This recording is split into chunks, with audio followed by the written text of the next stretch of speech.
It's a fact you're not here. You ain't even real, but you still bring me fear. You make my bones so tired that my soul stands up. But now I'm starting to need to bleed to fill this cup. It's like I'm starting to need to bleed to fill this cup. Oh. Hi, everybody, and welcome back to the Working Wing, the podcast where most weeks we watch some episodes of The West Wing and break them down from our own unique working leftist perspective.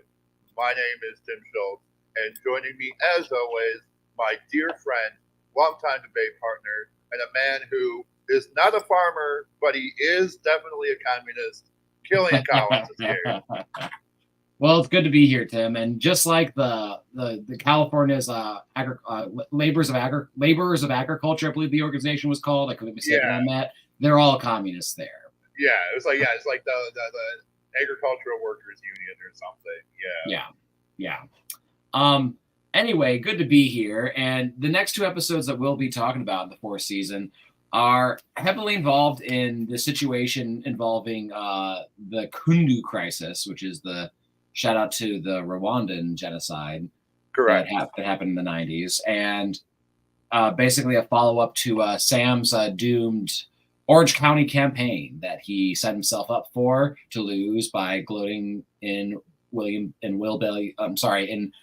Bailey's face, or William Bailey's face, however you want to see it. And saying that, like, why should he even fight for a campaign? He's going to lose anyway. To which he has to do that same thing now. Ha ha ha ha ha ha, not on a boo-boo. Yeah, we'll get more into that too. It's weird. It's kind of weird how they play Sam throughout these two episodes. Anyway, so we start off with the California 47th, which is, I'm assuming, is Sam's district that he's running in Orange County. Yes, it is. And we start in the Situation Room, listening to visions for the president. The president is upset about being on hold, and apparently the 82nd Brigade succeeded in their little, I guess it was kind of like a practice mission to see if they could rescue these Marines. And yeah, so it's like the dress rehearsal worked. Well, it was like, they were like waiting to see. They were taking an airport, actually, I think it was. Oh yeah, that's what it was. The hostages come later, I think, right? Yeah. They do. No. They took the airport. They took the main airport in this Kundu region, country. So basically, the U.S. military just like invaded a country without invaded part of a country without congressional approval yet again. Tells the ambassador. Yeah, he tells the Kundu ambassador just took their airport. How hard do you think Aaron Sorkin was when he was writing this scene with the ambassador?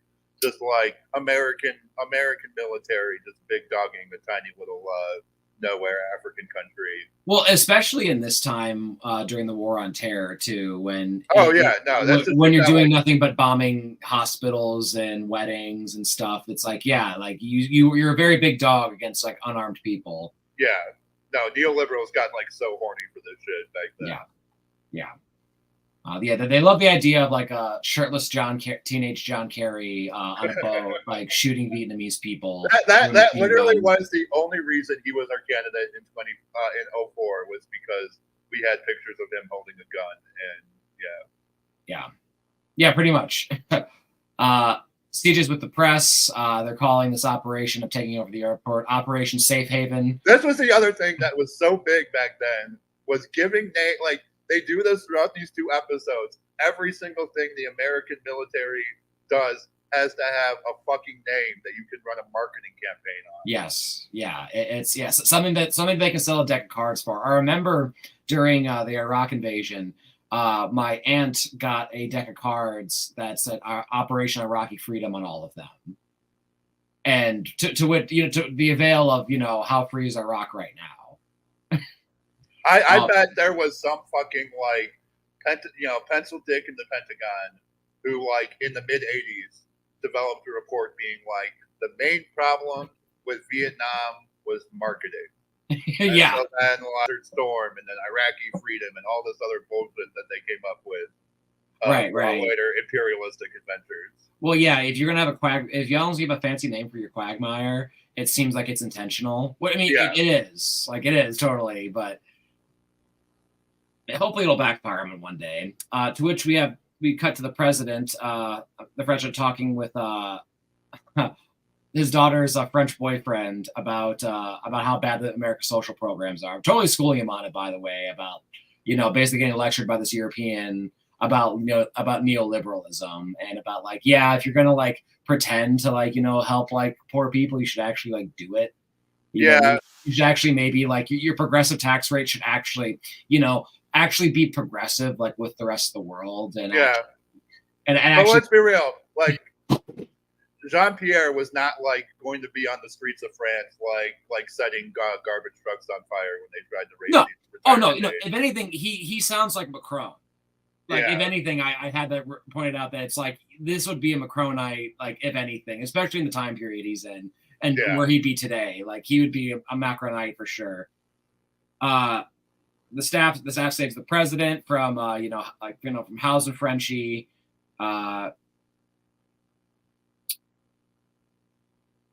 There's who is doing? He got news that someone's doing Sunday shows. That the Republican Finance Committee or whatever. Yeah. Basically, they, like, Leo and the president talk about this as they go from the Situation Room to the Oval Office. That the Democrats have a budget plan that is, like, fully scored. Yeah, they've already planned out, ready to be rolled out, but they're waiting to reveal it until after Sam's campaign, and then the Republicans have their tax plan, which they're ready to unveil, and that's why they're doing the Sunday shows. Yeah. So they wanted to. So they had this original vision that they wanted to release it based on their own timing, but then they let their opposition create their timing for them, basically. Just hashtag Democrat things. Yeah, that is hashtag Democrat things, is committing to tailism and responding when Republicans be the reactionary to Republicans, which really has not been a great strategy. Right. Well, even the fact that they're so concerned with making it deficit neutral, like, the concern about the deficit is a Republican concern. Yes. The deficit doesn't actually matter at all.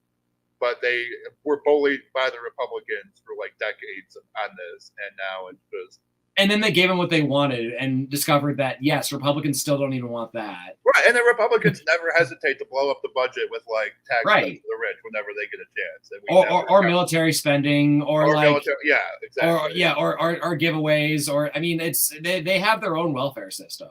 I mean, like rest assured, it's like they absolutely do. Like, the way that capitalism works under their purview is it's all the profits are privatized, but all the losses are socialized. Like, they definitely believe in socialism in that aspect. Yes. And they make all this pay for it. And it's going on today too. Like, when Biden gives out billions of dollars to, like, these chip manufacturers, we're not going to get any of that. Like, it's not actually going to trickle down to the community.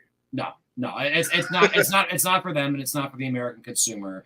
It's for the American market controlling that. It's for the small percentage controlling that market and how it's going to go. And to honestly do that, and the way that a free market works is it ends up, you have to control it, and it gets controlled by the big dogs one way or another. I'm sure you argue with libertarians about this all the time, about, like, going, yes, no, capitalism doesn't. There has never been an actual free market anywhere on the planet. No, you can't really do it. Like, and if you read Adam Smith, he talked about the invisible hand of the market, but even he wasn't in favor of, like, a completely unrestricted free market. Right, because he recognized the existence of a state interest in controlling a market as well. And I'm not even here to say that the state interest is always benevolent. I think that's not at all. Fight about that at all. But it just, in terms, usually libertarians just tend to run with, like, well, if there's a government and you're fucking with free trade at all, it's rape. It's rape, guys. I've heard them compare that to this, where it's like, I'm not really sure. Like, I'm not really sure if you understand, like, what a prostitute usually deals with is that they deal with a lot of precarious, coercive situations like that. And I'm not sure if you'd put that on the line, even though there's not the gun in the room like that they call the government. But regardless, it's sorry to go on that tangent, but yeah, these neolibs, they basically are doing what Democrats have done power many, many times. They've given the Republicans what they wanted in their wet dreams, and the Republicans complain about it and say that they're Stalin and they couldn't handle another term with them in office, even though they're getting everything they wanted. President foolishly. They agree to wait. They say they're going to wait until Sam's campaign is done. And again, I don't get the logic of this campaign because it's like everyone knows Sam is going to lose. Yes. But then they're like, oh no, we can't reveal our tax plan because then Sam will lose. Like, what's this fake drama? Like, it really is. It's dumb fake drama. It really is. Because it's like, the motherfucker's going to lose anyway. And then they also, well, we'll get to this in a second.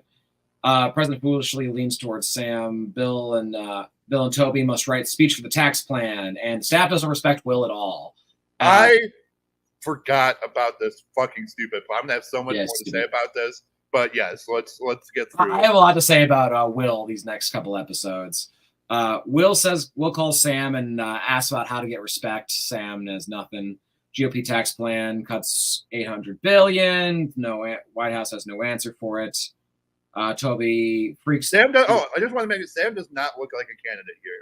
No, he does. He looks like a staff. He's amongst all these staffers, and he just looks like another staffer. Oh yeah, he does. Yeah, there's absolutely no glow about him, and like no charisma that really shuts. Which is really looking great too when you're running for election in a county that you don't live in.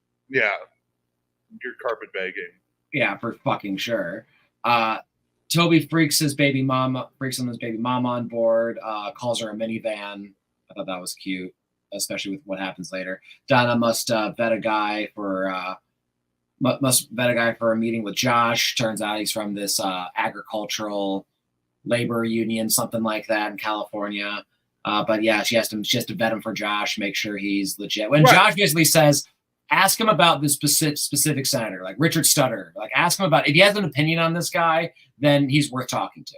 Yeah, apparently this guy is like a huge financier for Republican for Democratic campaigns in California. Right. And he says if he has any strong opinions about it at all, which I thought was a silly thing to say because it really is. It really is. Yeah, because it's like, no, Josh, you know that.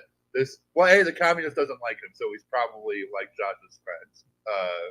Right. No, it's probably some neo-lib hack who's like some like tech entrepreneur or something, and the communist is obviously skeptical about him.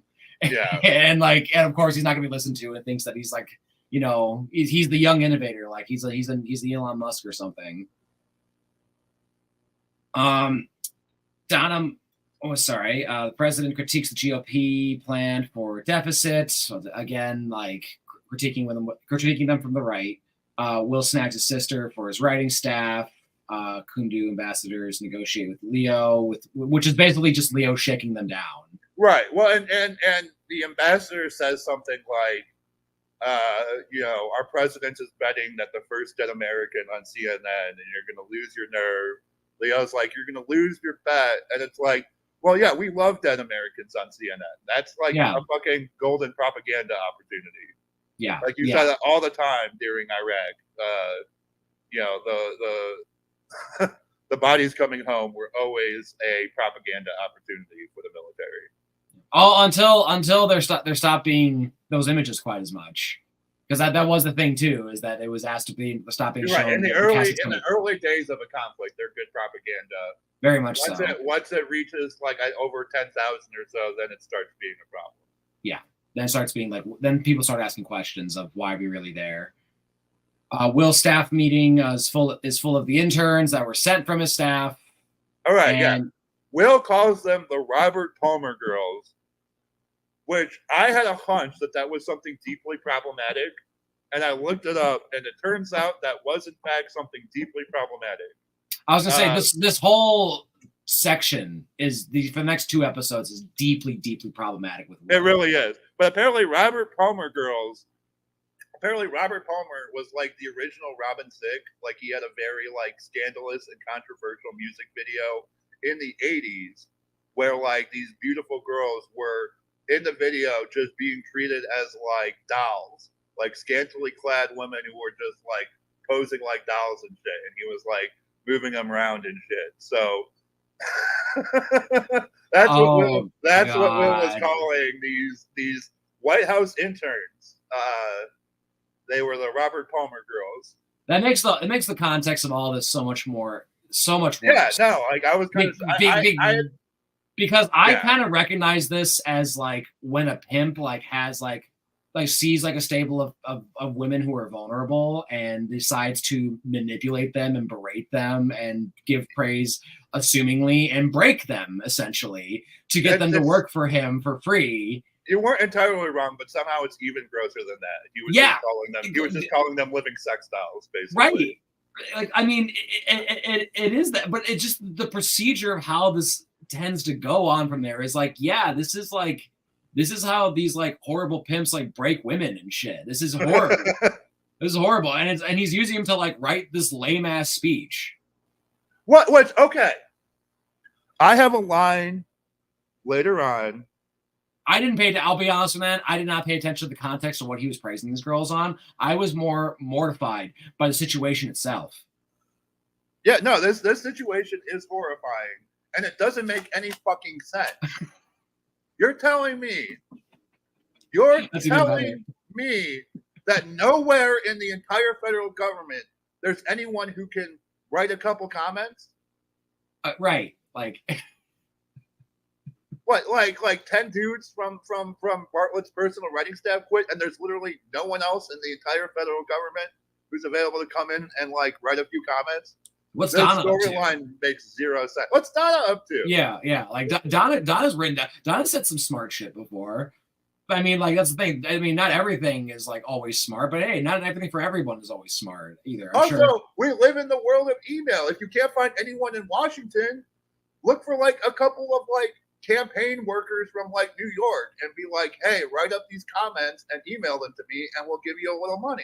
There you go. There you go, Tim. Someone who's actually willing to do it too. But Sorkin lives in this like deluded fucking world where like writers are like gods and rock stars and like no one could possibly come in and pinch it on writing anything for the White House. People have to come in their beck and call, and they need to like not only like he could write it and fuck himself.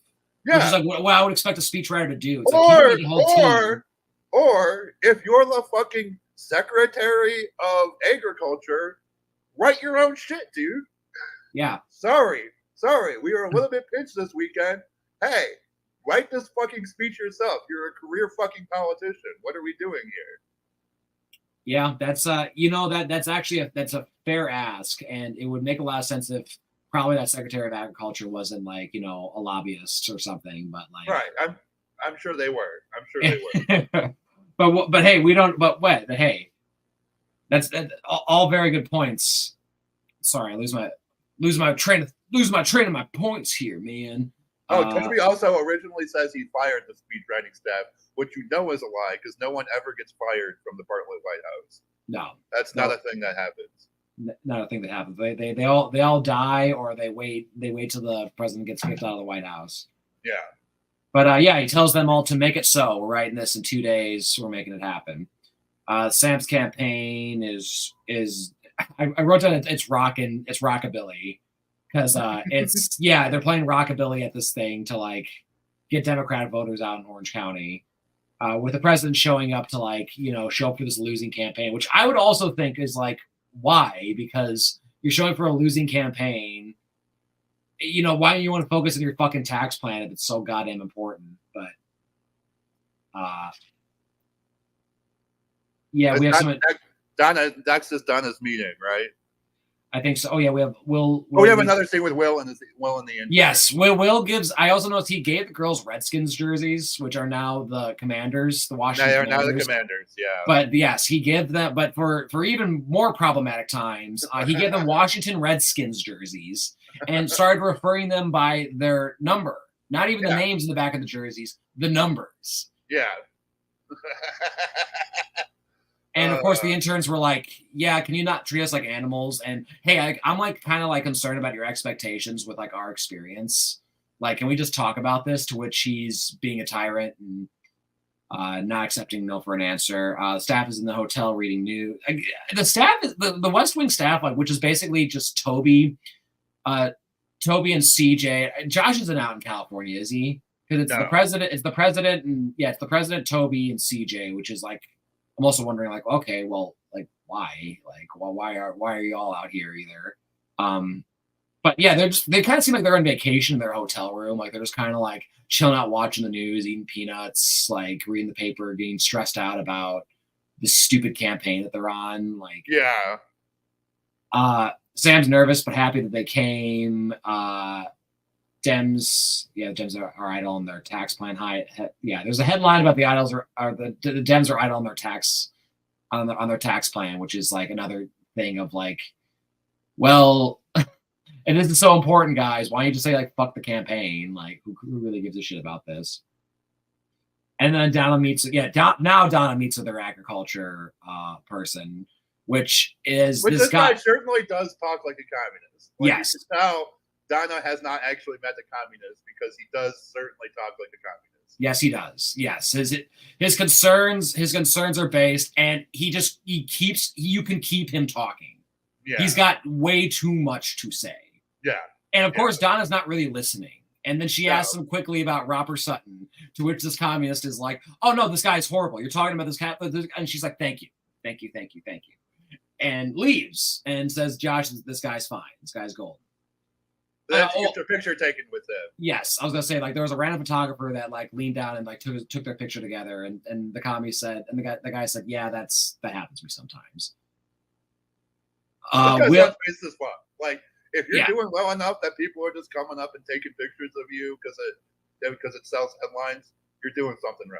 See, I know communists who have like been doing activism like for years and years, and the thing is, they have to do all their own press. Yeah, it sucks ass. It's another part of like Sorkin's fantasy that like political operatives are actually famous. That there's actually communists talking to like the staffers of DC staff, like in the first place in DC. It's like, yeah, they're probably not like like very very like if they are, it's like I was gonna say like they're probably being used for something. And they're very hyper unaware of what they're being used for, I'd probably say.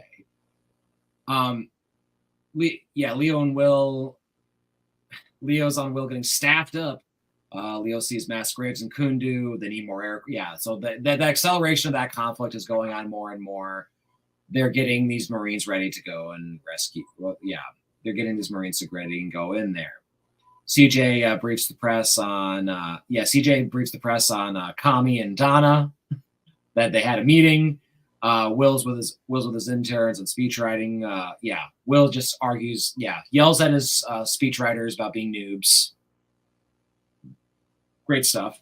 Charlie explains to the neo-lib tax plan to the Frenchie, which I thought was like kind of hilarious. Of like, Charlie, like, you know, I feel bad for you. Where it's like, to get your girl, you're having to defend neoliberalism, dude. Like, I defend neoliberal economics. To just get the girl who you really want, man. It's just kind of, you know, I think you might want to take some of Frenchie's like, you know, talking points. Yeah, I also like get Jean-Pierre on that writing staff. Like, he's not doing anything. Right, Jean-Pierre. Right, Jean-Pierre might have some. He's gonna get his dad elected in like 10 years or something. Yeah. Donna's all stressed out because she's getting bad press for a meeting with a commie, which of course, you know, to her, it's like, oh, I didn't even know he was a communist. It's like, yeah, because you don't listen. To which there's a stupid fight, which one of Sam's staffers like calls her an idiot, and Sam fires him right there. Immediately on the spot. And it doesn't play as a moment. No. Not at all.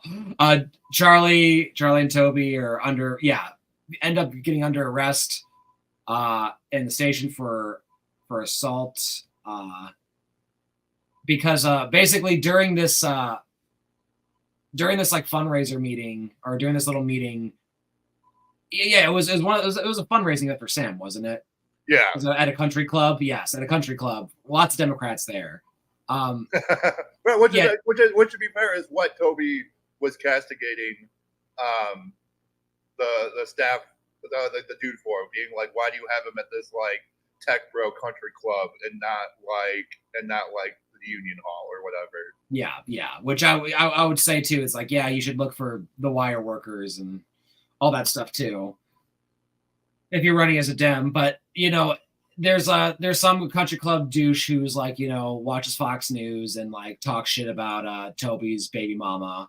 Says like she's not like the type of example. And instead of just like letting this guy just be ignorant and just, let sleeping dogs lie, he's insignificant. You're bigger than this. Literally, y'all are bigger than this. Y'all are in the government. Yeah. Like, it's like you didn't. Of course, Charlie, and apparently Toby get into the fight, which they don't show the fight. They're not like how they did in the bar where they get the secret, where they just cheat and they get the Secret Service to like shut the whole fucking place down. Like, or they have Secret Service like always watching them, and they just like instigate, like help them stop a fight that they instigated. Yeah. But yes, they Toby and Charlie get booked, and Callie for that. And that's the end of the episode, right? Yeah, then Sam Stafford suggests that Sam goes against the tax plan. Sam refuses. Oh yeah, Bartlett fires Sam's campaign staff and appoints Toby to replace them. That also happens in there. Yeah, right. Like just these fantastical type of like the oh my god. Which honestly, in that point, like at that point, you could just say that like the campaign was a shit show. And at that point, it would look even worse in the White House because it'd be like, the campaign is a shit show, and the White House is like jumping in to like make it a shit show. Yeah, it's like, bad optics all around. Like all around, it's like, well, why would you like? Hey, aren't you supposed to be running the country? Like, why are you trying to like get your buddies elected who are like obviously fucking losers? Yeah. Anyway, but yes, that's now get to the next episode called Red Haven. Red Haven on fire. Yeah. We get a hostage. We get hostage Marines on the news. The boys are out of jail, but yes, some Marines got captured in Kundu, and they are being held hostage. Sam visits them to. The boys are having the chillest hang at jail that anyone has ever had. Yes, just like blatantly disrespecting the jail staff, chatting up hookers. Yes, just doing bits. Yeah. Reaching out to old bits about like Toby telling Sam like, "Hey, I don't think you have to. I don't think you have the etiquette to tell us about call girls." Yeah. But basically Sam tells them to fuck off. It's like, you guys are kind of ruining my camp, which I would kind of agree. It's like, it's bad optics in every single angle. Met by press outside to be like, well, hey, what are you jailbirds all up to? President and staff are on Air Force One. Leo tells intel the president 70% chance to rescue these Marines with a certain operation. Yeah. The president says, "Run it. Let's do it. Let's do the practice run and see if it works." Will's with the intern staff, picking over their speech, calling out their names and numbers on the jersey. Sends the exhausted staff home at like 11:30 at night. Toby informs Will the speech is due tomorrow instead of the day before, or the day after, rather. Is strategizing with, I guess Amy is like thrown into this campaign a little bit too, because I have his strategizing with Amy on the war chest is because Amy was all involved with the first lady that this round. Yes. This episode, Robin, but it's like I can't remember what her involvement was with this. She was at a fundraising thing with the first lady. Well, yeah. Also in here, Josh Big Dog's Abby's chief of staff, right? On some policy Abby wanted in the budget. Yes, and then Abby must have done a lot of traveling in this episode because we see her talking to Josh at the White House. I admit it's been a couple weeks since I watched this episode, so I'm hazy on the details. But Josh Big Dog's her chief of staff. She comes to visit Josh. He Big Dogs her, and then she flies to California where she's at an event with Amy. Wow. Yeah, that's a lot of traveling for Amy. Well, for Abby. Wow, shit. Yeah, a lot of traveling for her. But hey, it's a magical world of make believe, and those 7-hour flights, they're just literally nothing for Aaron Sorkin. Josh Big Dogs. Yep, Josh Big Dogs are chief of staff. Will and one intern exchange words. They I just have the note, fuck you, Will, you dumb piece of shit. But right. I don't remember exactly what that is. Well, he had his whole little chart where he tries to explain, like, okay, girls, this is how the world really works. Here's these imaginary citizens that I have picked out. That is this. And here's the progressive tax plan. And I'm only trying to raise the 1% on these millionaires over here. So like we don't have to do like anything else. It's like, that's all I'm trying to do. Because the only thing they're trying to do is get tax deductible tuition for parents of college students, which I think we've already discussed before, completely misunderstands the nature of the student debt crisis that we were already spiraling ourselves into. Well, and Aaron Sorkin just completely misread what was actually going on with like college finance at that time.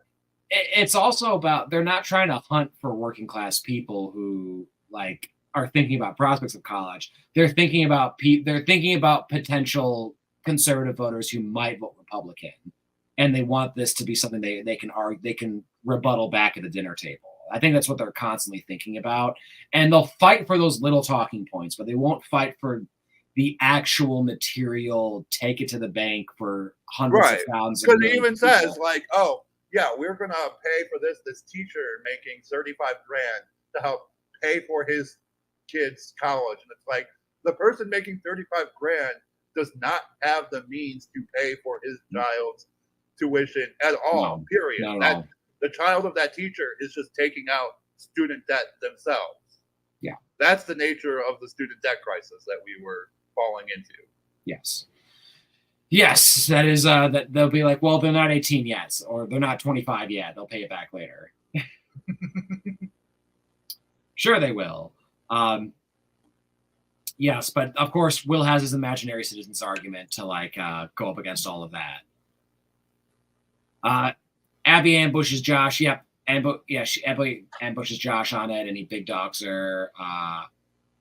But I do have to say that like it is kind of funny because I did kind of have like a Hillary Clinton think about it moment where she's like, "Damn, like, why do you want to take me seriously with any of this?" And I was just kind of thinking like, well, it would help if you were on like a ballot too, like that would help out with it. Like, yeah, I mean, granted, like some first ladies, like Hillary Clinton, despite her being Hillary Clinton, honestly she did some decent work in formulating solutions to healthcare that Obama just completely threw away once he got into office. I'm gonna have to agree with you there. I'll have to say like earlier Clinton wasn't as she is today, or even. But also she had the freedom to do that because she wasn't worried about appearing on a ballot anywhere. She was able to formulate an actual, somewhat reasonable approach to healthcare because no one had a chance to actually vote on it. That is partially true, but but then yes. Well, she didn't need to raise money from people who had a chance to examine her healthcare policy too, which is where you really run into like what happened with Obama as well, and how much money insurance companies pumped into his campaign. Yeah, and then later spent lobbying his Congress. Yeah, to essentially pass a Republican healthcare plan. Yes, like that's basically what it is. He tells her to get a staff and basically tells her just that of go down this path, Miss Clinton. I mean, Miss Bartlett. It's a deep, dark path, and you will sell your soul, and you'll pay the road ahead of you will be filled with bodies, and you will lose all your friends. And yes, your friends will be corpses. That's also fine. But Jeffrey Epstein's got a cool plane, and you know, it's a great island with great snorkeling too. That's my favorite joke about that place. Toby and Sam are on they go into a beach with a staff for some photo ops. Yeah, and then CJ and Toby just have like a loud argument just a few feet away from an active press conference. I don't know what the fuck they were doing. That was a kind of a running gag in this. I've noticed, like, before President Bartlett endorsed Sam for his campaign, he was like arguing loudly on the phone to like, I guess with Leo or some military guy, and just like screaming at him like before he went on.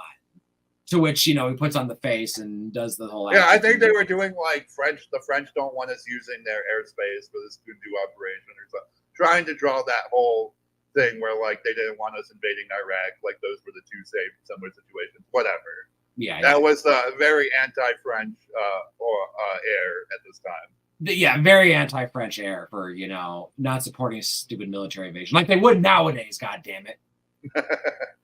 The president meets with Marines' families. Not very reassuring. Yeah, not very reassuring meeting with all of them. Delta is ready. He's like, go, go, go, launch this motherfucker. Will is being a hard ass with a stepsister. And the sister basically tells him like, Sputnik fell on your head and you didn't know what to do. And you're basically doing the same thing to these girls because I honestly think they should just burn down that entire building because apparently there's no one who knows how to there's no one who's like passed like basic college communications course. Yeah. In that entire building. Go down to go down to the community college and like offer to forgive their tuition. Like, yeah. You'll get it done right. You'll get it done right there, dude. Like, just a free credit hour for like 10 hours of work on a White House speech. Why the fuck not? Why the fuck not? You can pick over. You can rewrite it later. Like, these motherfuckers have to do like exactly what Will would have to do anyway. He would have to like rewrote all their speeches, which there's no way that's an efficient use of his time at all. Like, it's just why not write it your fucking self then? But you need to critique somebody. You need to show that dick of your writing. And yeah, exactly. Also, this might actually be the whole thing. I didn't have this in my notes, but like, there was this whole thing where Sorkin got into trouble with the Writers Guild because he would like take pretty much completed scripts from his staff and then rewrite them slightly and then put only his name on it. That was the whole thing. So he's basically a plagiarist. Basically, he's a plagiarist, and basically he's doing. I think he was trying to say, like, oh no, this was my writing process. Actually, I took this like unpolished shit from my dumb writing staff, and I turned it into gold, and that's why my name should be on here. Wow, may his chef spit in his cereal. Wow, yeah. That is fucked. That is so fucked up. Well, anyway, we get great writing like this next part. Abby at this DNC fundraising event, and it's like this women's like, I guess it's like women's equality or like some feminism event there because Amy's there too. Amy is every single trope of the manic pixie dream girl in this scene, and it's just fucking stupid. It's so lazy.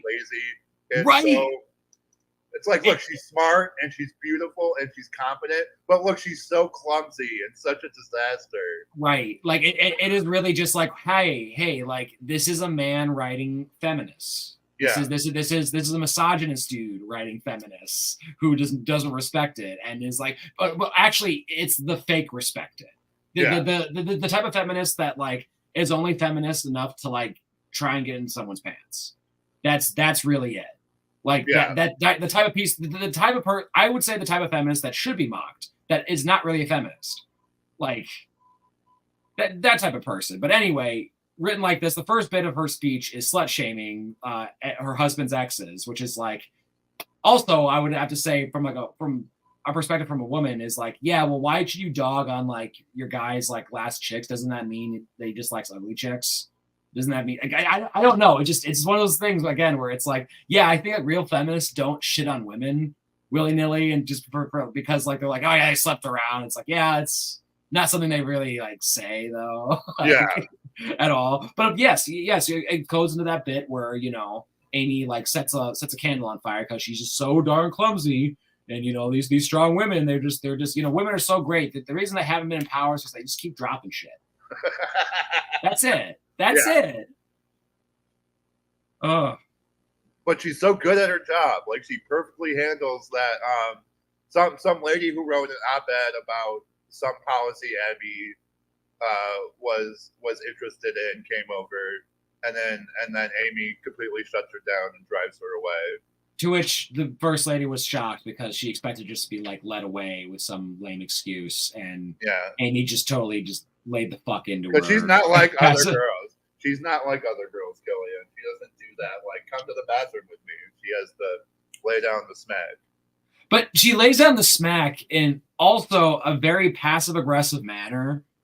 That is also, which I would be like, yeah, I would still say that still is like how women are expected to kind of act with it. Is right. Well, and what she was doing here, I'm guessing this was right before she started on Weeds, because she was very much her character from Weeds in that scene.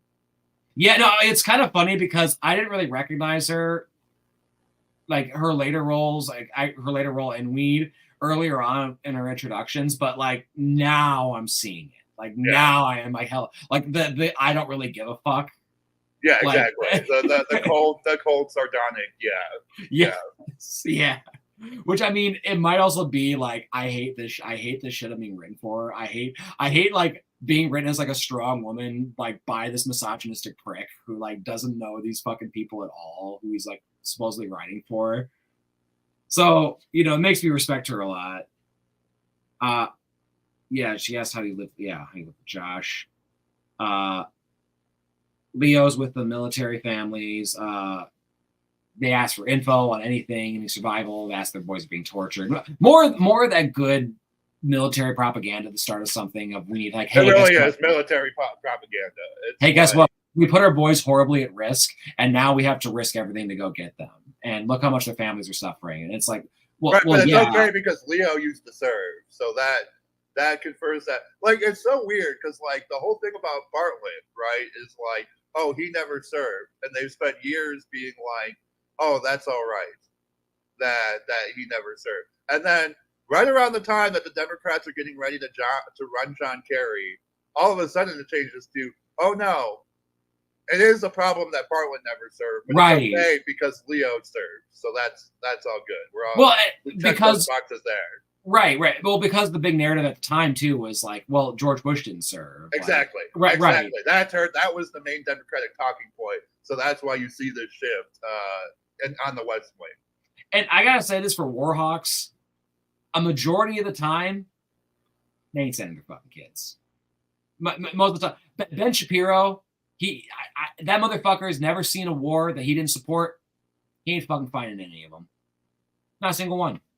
And that's what it is for most of these people. But there's this one character in the military family, the older lady, who is, you know, and that to me, in my opinion, that was probably like the spiritual soul of the military family thing, of like that's the kind of Southern traditional like older lady who's like, why are you sending my son to war for this bullshit here? He's supposed to be defending our country. to which Leo and I forget her name. Is it Diane? Yes. Diane basically give them the response. Is it? I don't remember. I don't remember right now. But the Mrs. Lanningham's replacement is Diane, who remembers all the dates and everything. She basically also gives a non-answer of like, well, we can't tell you anything for our safety, and well, it's a complicated question. And the lady's like, I'm smart. Can you tell me any, like, please? Like, I'm worried about any of this shit. Like, can I have answers for like why? Very sad conflict for many families who have lost loved ones in these pointless wars we've had for the last, I don't know, like going on like 70 years. Yeah. Then we get Donna casually recites the facts that Amy gives to Josh. In the middle of this, Abby's chief of staff. I think it's not Abby's chief of staff. It was someone who works with Leah, works with Josh, I think. I have a note about this. Yeah. She's apparently someone who has worked with Josh for 2 years. 2 years, right. But it's like, sorry, lady, you're not a woman who Josh wants to fuck. And so you might as well be a part of the furniture to him. Right, you might as well be an ottoman. Yeah. You're a potted plant against the wall to him. He's really only a a couple of years away from meeting Walter, from meeting Tom Wapscans and using human furniture pretty soon. So yeah, he's got a bright career ahead of him. Anyway, this person tells him that, like, yes, like, where'd you get, like, how who moved this money that, like, you said wasn't gonna move? You said you fixed this with with that. Because it turns out Josh doesn't do his job. No. Josh is supposed to review the language in the bill before it gets sent out, and instead he pawned it off to Donna to spell check instead of actually like reviewing the final write-up. So yes, another example of Josh just being horrible at his fucking job. Another reason to burn down the whole building and hire all the kids down at the community center. Yeah. To just exactly. run the forest. Guess what, kids? Guess what, kids and Anarchitties? There is no bedtime anymore. Like it turns out it's really easy to abolish it. You just have to burn down the building. And also, Amy is now working on the First Lady staff. So yes, she is now Abby's chief of staff. Oh, the chief of staff. That's awesome. Snagging that. Toby and CJ and staff are still in Cali, shaking sand out of their shoes. CJ has a suggestion about not having press coverage over the First Lady, talking about poor people at some gala because it seems like Marie Antoinette. It makes it look like Marie Antoinette, and I wrote down a note of like, or AOC wearing a tax the rich dress. But that's also for the near future. To which Sam comes in, like, also like saying like, hey, what's up with my speech here? You have all these words that like are going to scare rich people in here. It's a flamethrower language. You're kind of giving up the undecideds here, which I'm just like, I'm not sure what undecideds there are really in Orange County that like aren't able to like, unless like what they've been very clear about from the start. Right. Will winning that campaign was a freak fucking accident, which they spent a lot of time talking about, and then they built to this moment. That means not. That's weird. Yeah, it's like, why put your hopes into the shot in the dark? Like, in the Situation Room with the president, Leo and the boys, they rescue the boys, and to which they get a message that Red Haven is on fire, and the president's like, "What is that?" He says, Fitzwallace says, "Yeah, the setup in Ghana that we had, that was like the practice that we had, that got bombed by 3 SUVs." The military families are informed that the boys are okay at the cost of 17-ish people, body count of administrators basically, but the Marines are okay. Also trying to make like a lack of like any depth or reveal for that moment either. Like that's like they tried to make a moment that just didn't really happen. Will Bailey comes in at 11:30 at night with his writing staff and praises their work with bits that he thought was good, and then says that yes, we're focusing on the Ghana bombing, so this is all bullshit. I'll see you guys. You guys can all go home now. I'm going to write the Ghana thing myself. To which all the staff like keeps working and starts looking for shit. It's a typical West Wing inspirational moment of like, no, look how dedicated they really are. And that's where I wrote down like, these girls are broken. Like, he is fully broken these women. Now they really are his Robert Palmer girls. Right? No, that's the thing, dude. It's like, it's so creepy about this where it's like, what a terrible arc. Yeah, what a terrible arc. Aaron Sorkin, you're fucking sick, dude. Like, I hope you know, man. Like you need to get divorced because I don't know what kind of woman would actually like put up with your shit, especially today. Like, man, like they're putting up with your shit like this and like, what was it like? Oh no, I've actually heard that like during this time, you know how Leo gets divorced and then just lives at a hotel full time. Like, That's apparently exactly what Sorkin was doing at this time too on the West Wing.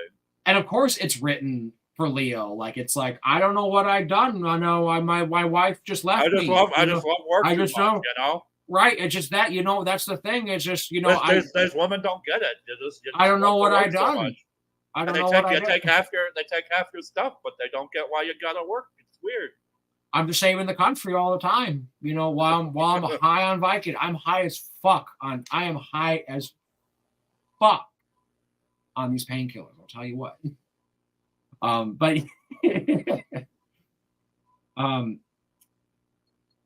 Oh yeah, sorry. Getting back to Sam. Yeah, Sam is ranting to Toby in a bar that is closed, but obviously serves them. And they have a little moment that made me think of us, where they talk about, yes, like you're losing this campaign. Like Sam starts to fully accept it, and Toby's like, "Well, no, I'm there to be with you.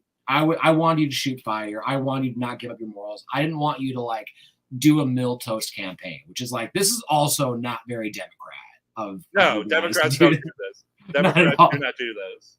They don't send the entire staff to like go through like a radical campaign like in Orange County for like, their buddy who's like running on some shot in the dark. Like they definitely do not do that. They definitely didn't do it in the 90s or 2000s. No, the closest I can remember is like when they ran Randy Bryce here in the Wisconsin First.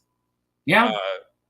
To challenge. It was right after, but that was like Paul Ryan had just retired from Congress, and so there was no incumbent. So they ran Randy Bryce, a local union leader.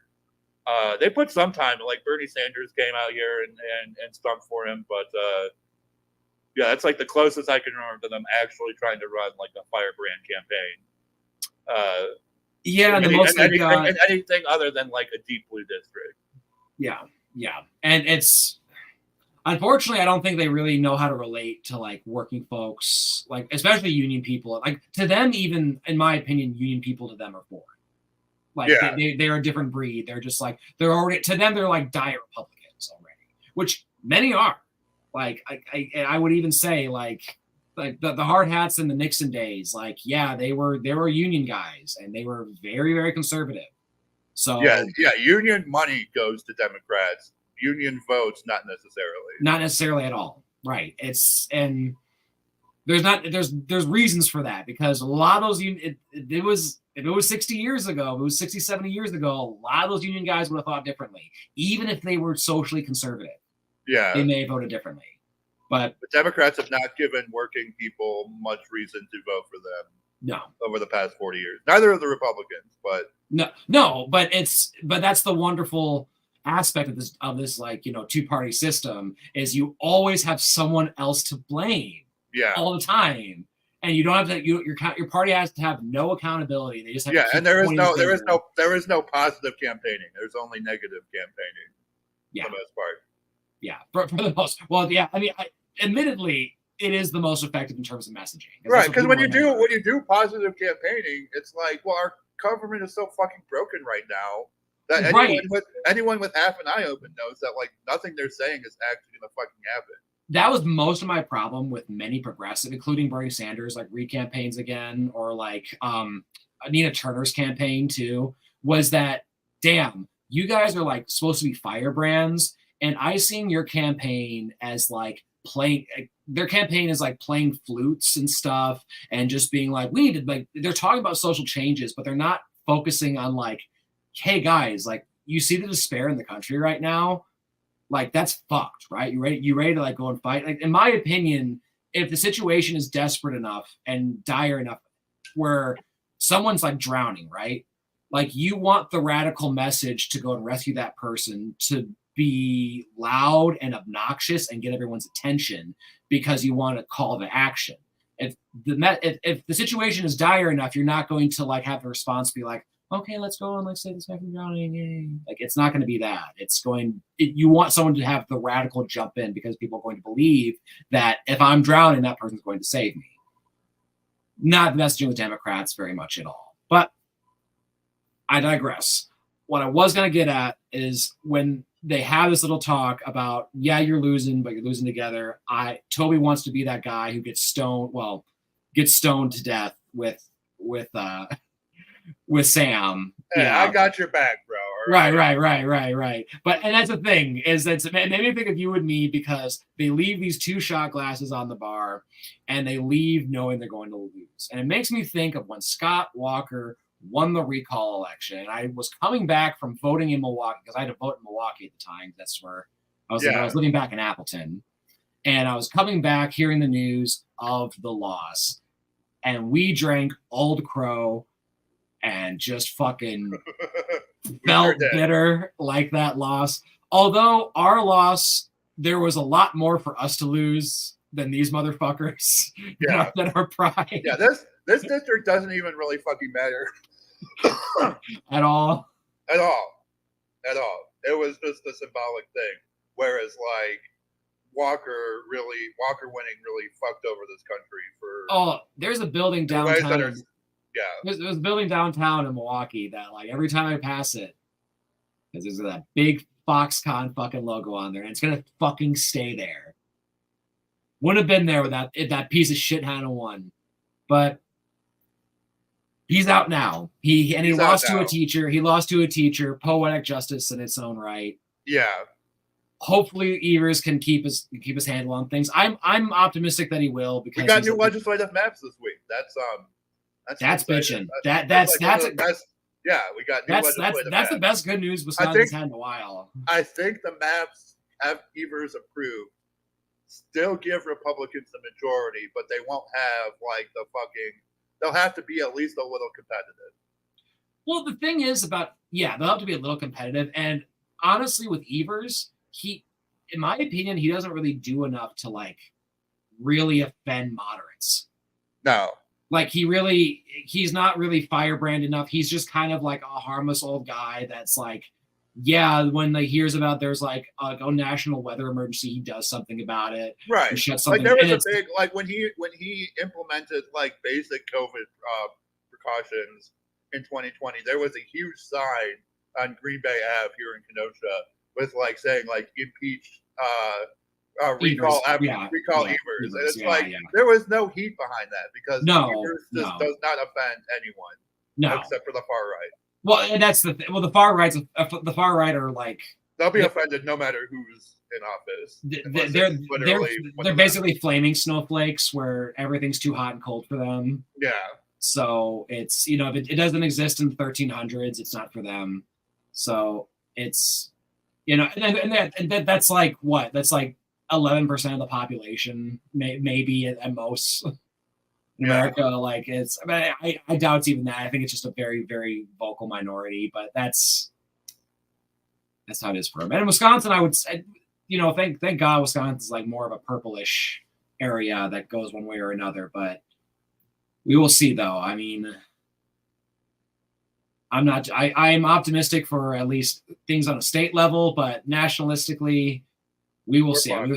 Yeah, we sure are. Yeah, we are. But folks, we'll be here for the next one. And next week, folks, we are reviewing 3 episodes for the finale. 2. 1, 2, 3. And to then finish off with the finale after that. Yeah. So hopefully next week is Privateers and Evidence of Things Not Seen and Life on Mars. Give you the triple deuces. It might be an hour and a half. If you know, those are 3 good episodes. All right, yeah, no, I'm excited, man. I mean, these 2 haven't been too bad. Well, I mean, a lot of them has lots of meat to talk about, which is my main criteria for did we do this episode or not. Yes, and it's funny because a lot of it will be filler for at least like his writing purposes, but at least it gets us talking. So that's all that matters, folks.